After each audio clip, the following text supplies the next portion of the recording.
Anak domba Allah yang menghapus dosa dunia, kasihanilah kami. Anak domba Allah yang menghapus dosa dunia, berilah kami damai. Nah, jadi seperti itu. Makanya ya, imam akan menyatakan kepada kita, lihatlah anak domba Allah yang menghapus dosa dunia, berbahagialah kita yang diundang ke dalam perjamuannya. Jadi kita menjawab, Tuhan, saya tidak pantas Engkau datang pada saya, tetapi bersabdalah saja, maka saya akan sembuh. Kepulihannya bukan hanya kepulihan jasmani, tetapi kepulihan rohani, kepulihan batin. Nah, ini yang adalah kepulihan yang sempurna dari Yesus Kristus. Nah, jadi Bapak-bapak yang terkasih, ya, Yesus disebut sebagai anak domba Allah adalah Yesus. Ya. Gelar Yesus sebagai anak domba Allah hanya kita temukan dalam Yohanes 1 ayat 29 dan Yohanes 1 ayat 36. Kemudian surat Petrus yang pertama, ya, bab 1 ayat 18 sampai 19. Jadi di situ, ya, tercantum atau termaktu di dalam Injil Yohanes dan surat Rasul Petrus yang pertama. Ungkapan anak domba Allah yang menghapus dosa dunia berasal dari Yohanes Pembaptis. Ketika dia bersama-sama dengan para murid melihat Yesus yang datang. Pada keesokan harinya Yohanes melihat Yesus datang kepadanya dan ia berkata, lihatlah anak domba Allah yang menghapus dosa dunia. Jadi ketika, ya, kita menerima sakramen Ekaristi yang Maha Kudus itu, imam akan, ya, menyampaikan, lihatlah anak domba Allah yang menghapus dosa dunia, berbahagialah kita yang diundang ke dalam perjamuannya. Itu adalah Alkitabiah semuanya, atau sesuai dengan Biblis, kitab suci, Bible. Jadi ketika banyak orang ingin merubah itu, harus memahami konteksnya. Kalau kita merubah sesuatu, ya, misalnya liturgi Ekaristi, itu berarti kita sudah merubah konteks kitab suci. Padahal itu adalah semuanya adalah firman dan sabda Tuhan yang dianugerahkan kepada kita, yang adalah cinta kasih Yesus Kristus yang sempurna. Nah, jadi itu landasannya, ya. Lihatlah anak domba Allah yang menghapus dosa dunia. Yohanes 1 ayat 29. Lalu surat 1 Petrus bab 1 ayat 18 sampai 19 juga menyebut Yesus sebagai anak domba. Sebab kamu tahu bahwa kamu telah ditebus dari cara hidupmu yang sia-sia, yang kamu warisi dari nenek moyangmu itu, bukan dengan barang yang panah, bukan pula dengan perak atau emas, melainkan dengan darah yang mahal, yaitu darah Kristus yang sama seperti darah anak domba, yang tak bernoda dan tak bercacat.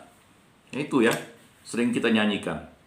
Bukan dengan barang panah Kau menebus dosaku. Kan begitu, ya.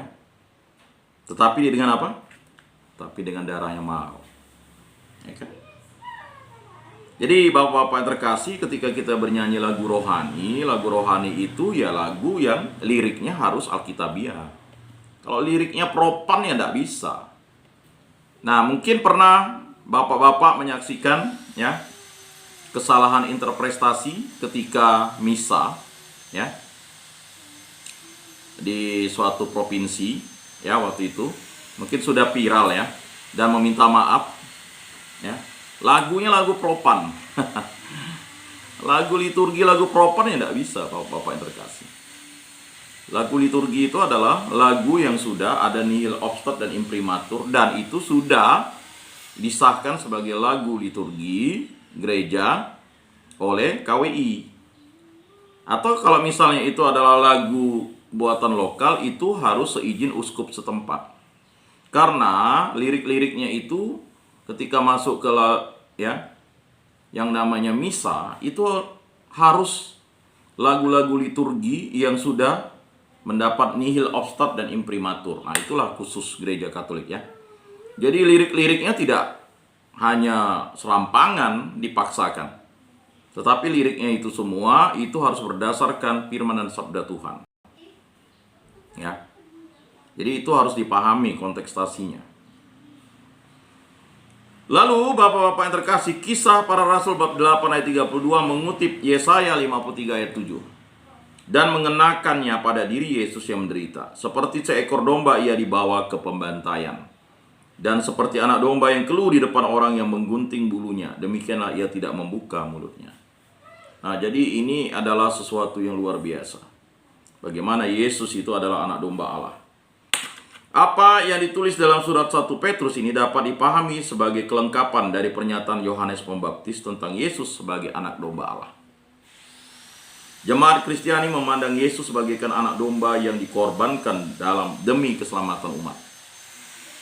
Sudah menjadi kebiasaan Yahudi untuk mempersembahkan korban pelunas dosa ataupun korban penghapus salah dengan cara mengorbankan anak domba yang tak bercacat sebagai korban bakaran.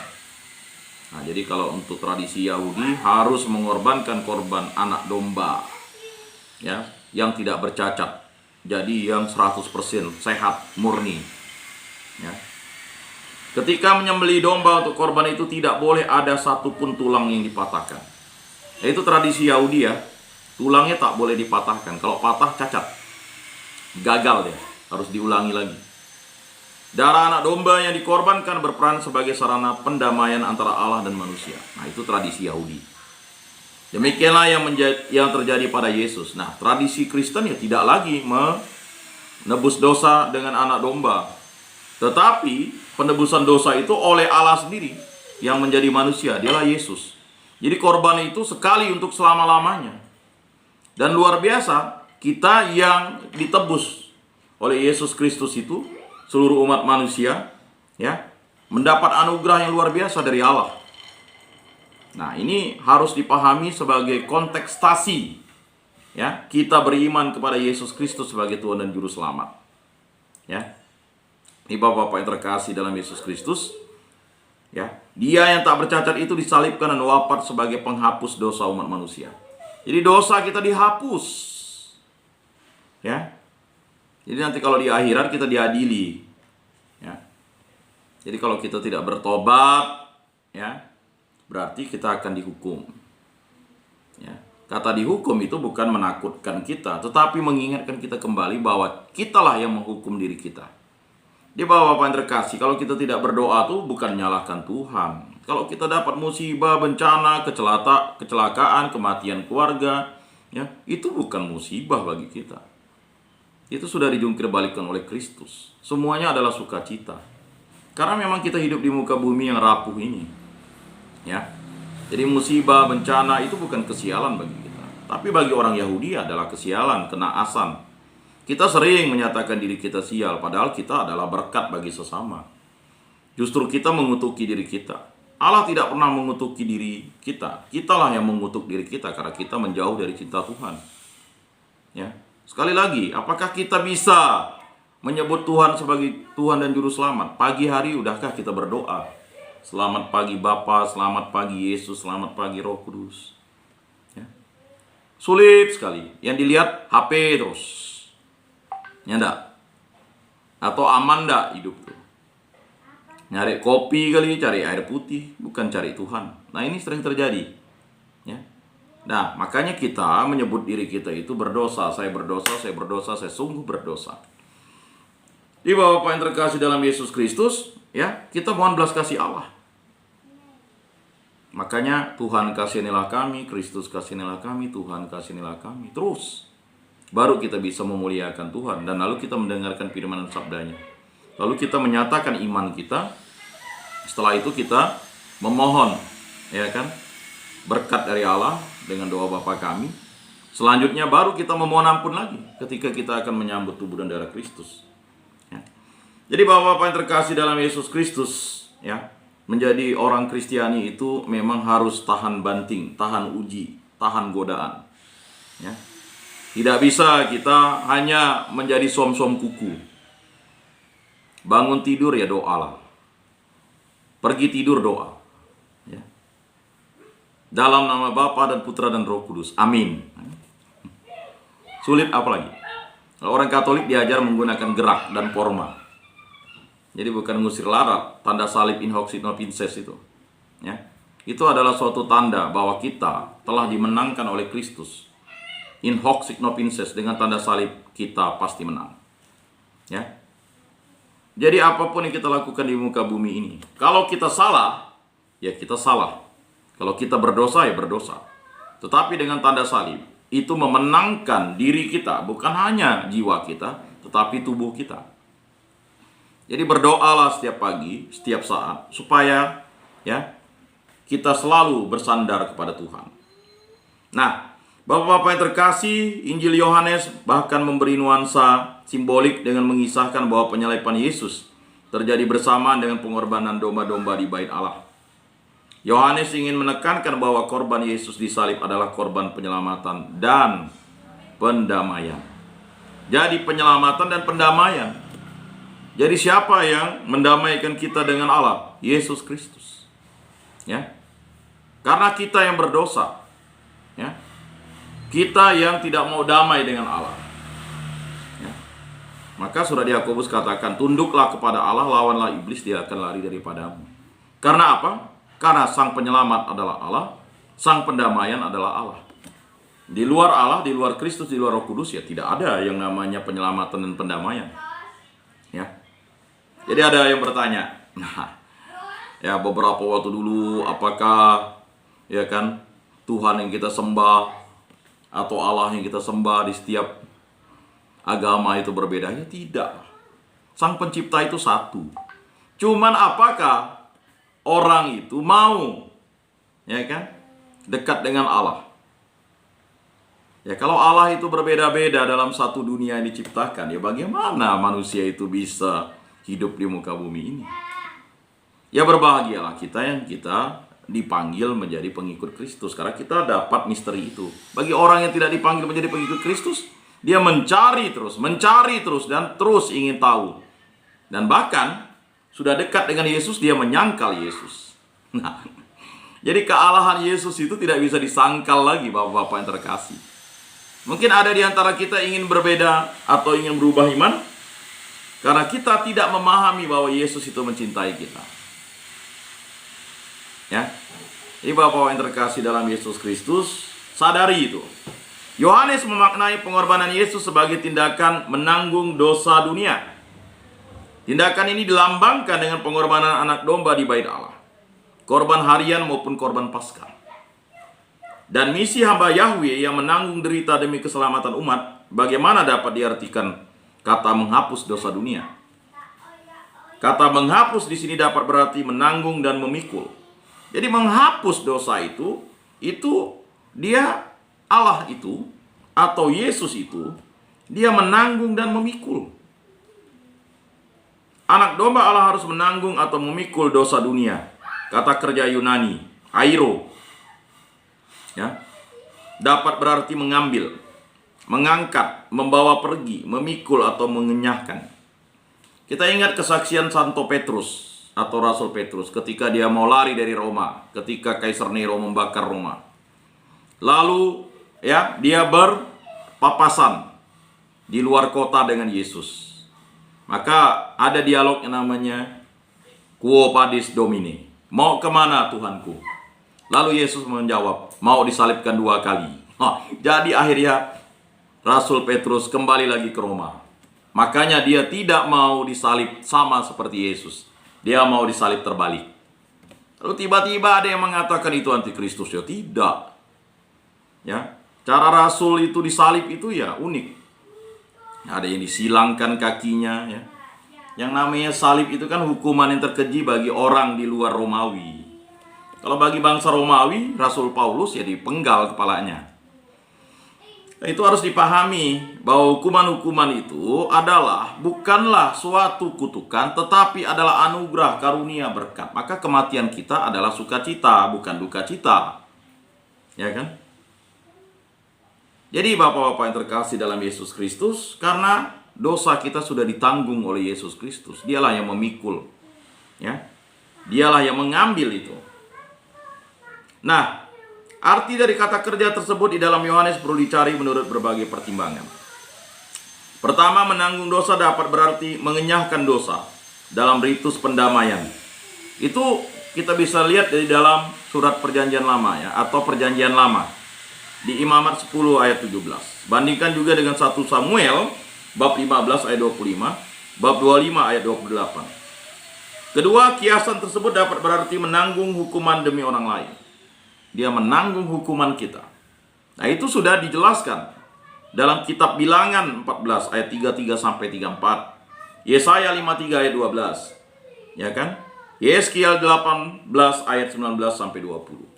Di Bapak-Bapak yang terkasih, Perjanjian Lama itu atau Old Testament, ya. Jadi ini merupakan suatu pernyataan bahwa Allah itu, rancangan Allah itu akan digenapi oleh Allah sendiri. Ya. Nah, lalu kita bisa tahu seseorang yang bernama Jeremias berpendapat bahwa teks aslinya mengacu pada hamba Allah yang menjadi pengganti dan menanggung hukuman dosa umat penginjil. Ya. Jadi, menanggung hukuman dosa umat.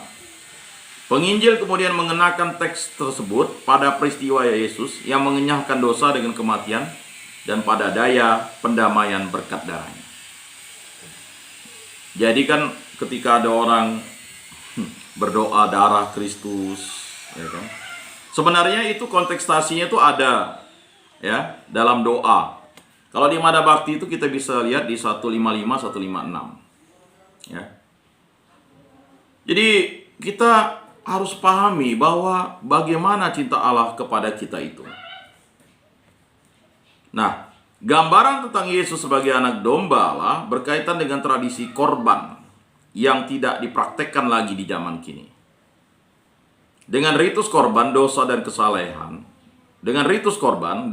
kesalahan, dapat dienyahkan dengan cara menyediakan ganti rugi.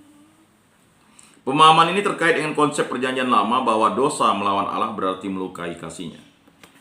Jadi kalau kita misalnya berdosa kepada Allah yang melukai kasih-Nya. Untuk itu perlu diadakan pendamaian yang menuntut kesediaan dua pihak untuk memperbaiki relasi yang rusak. Jadi relasi yang rusak itu diperbaiki oleh Kristus, anak domba Allah itu. Ya. Pendamaian dilakukan dari pihak Allah dengan kehendak-Nya untuk mengampuni dan dari pihak manusia dituntut suatu pertobatan. Jadi Allah yang menarik kita untuk bertobat, bukan kita yang menarik Allah. Bukan kamu yang memilih aku, akulah yang memilih kamu. Nah, jadi itu harus dipahami. Jadi bapak-bapak menjadi pengikut Kristus itu bukan karena kehendak bapak-bapak.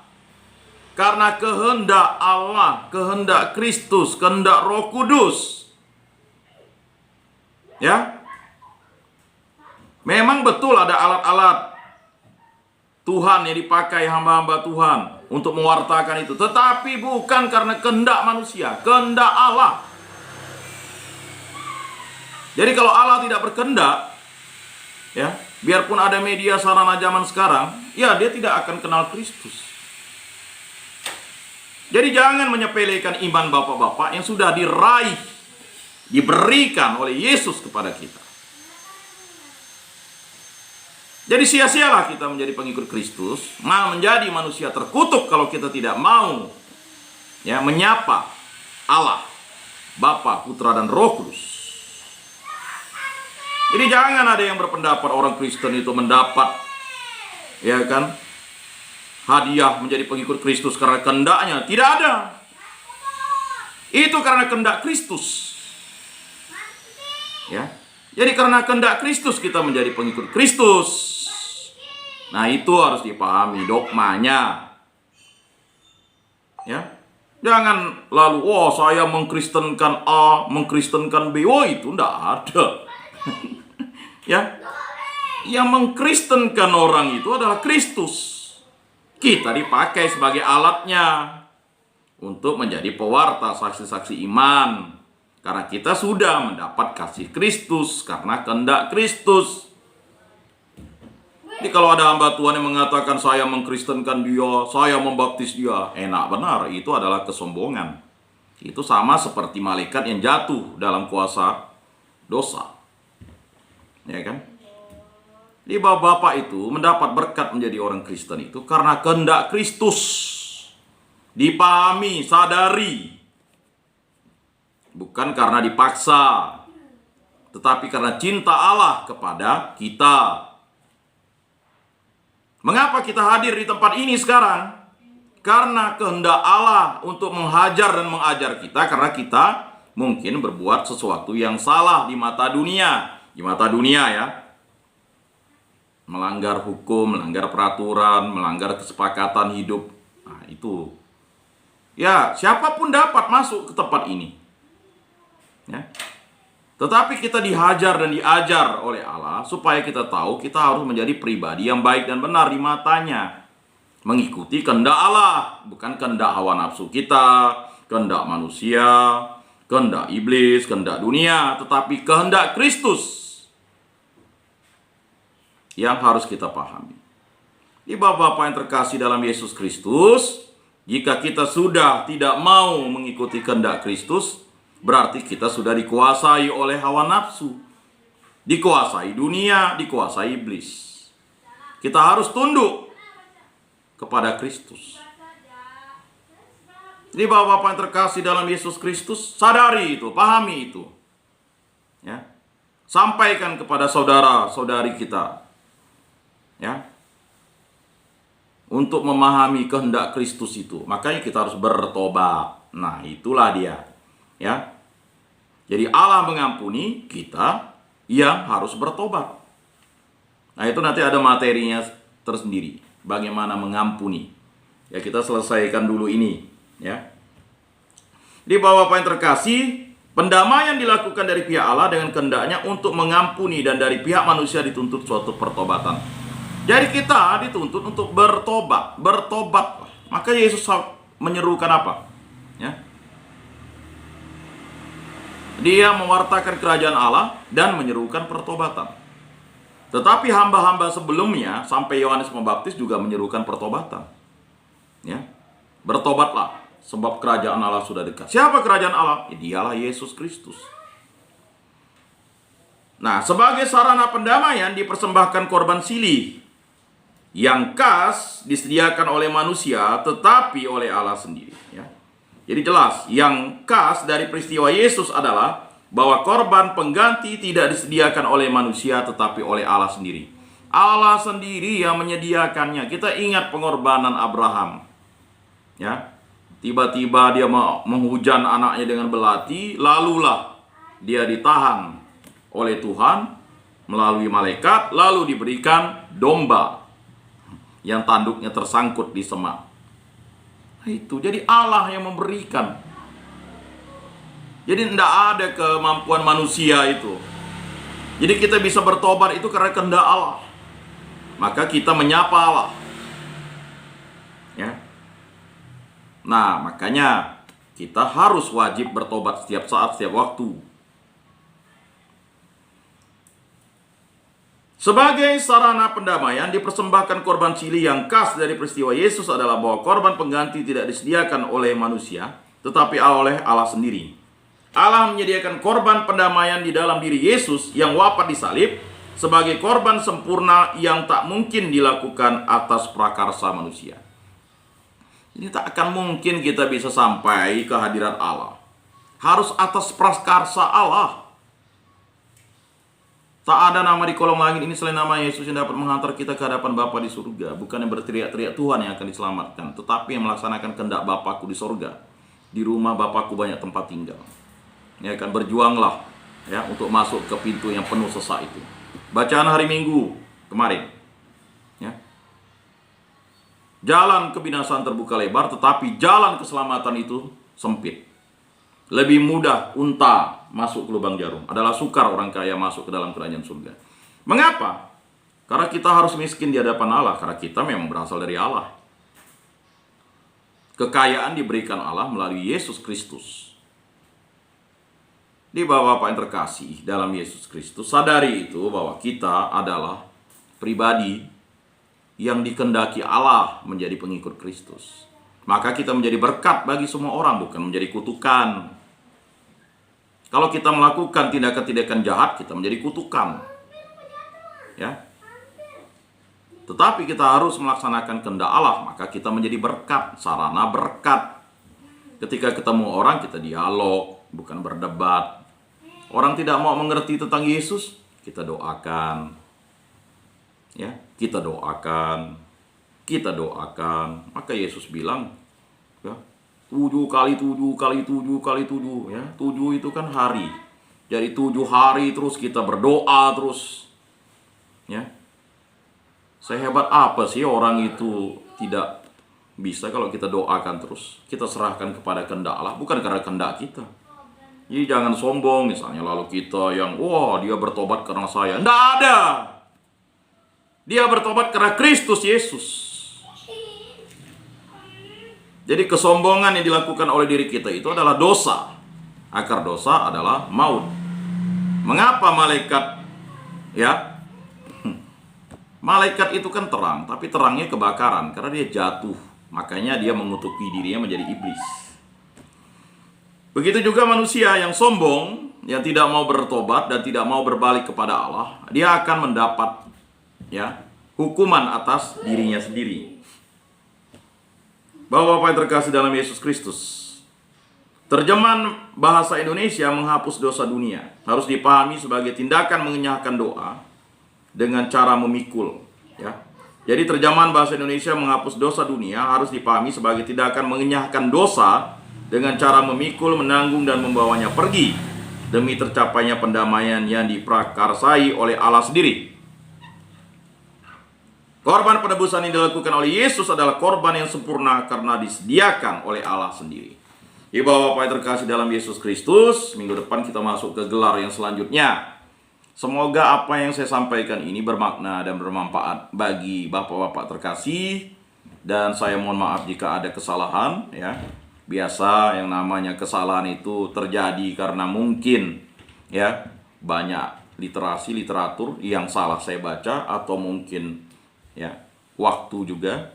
Tetapi keinginan saya, mari kita membangun koinonia ini, persekutuan ini, dengan selalu untuk ikut kegiatan-kegiatan dilaksanakan oleh pengurus Gereja Oikumene Rutan kelas 2A Pontianak ini.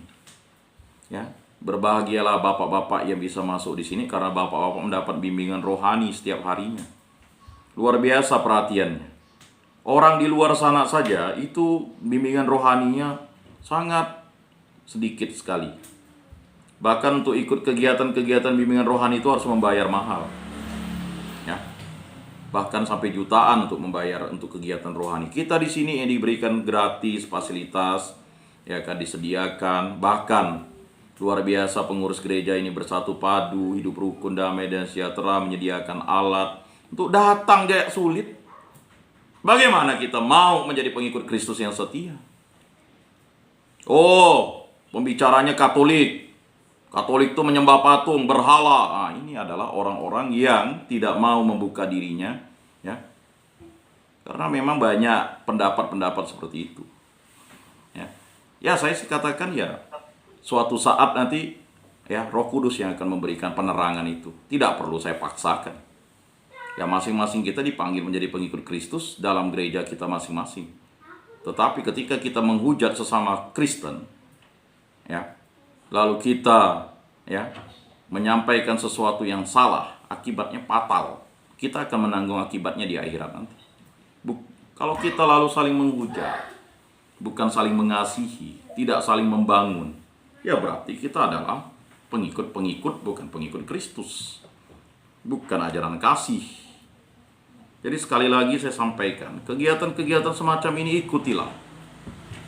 Karena Allah bisa memakai apapun, batu pun dipakainya untuk menobatkan kita, kan?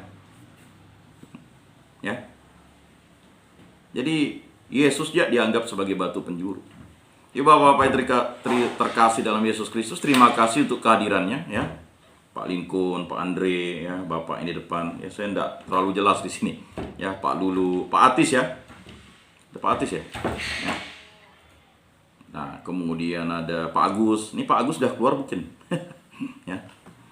Semoga kebersamaan kita ini selalu menjadi suatu belas kasih yang luar biasa, yang merupakan kehendak. Mari kita tutup kegiatan katekese kita ini dengan berdoa.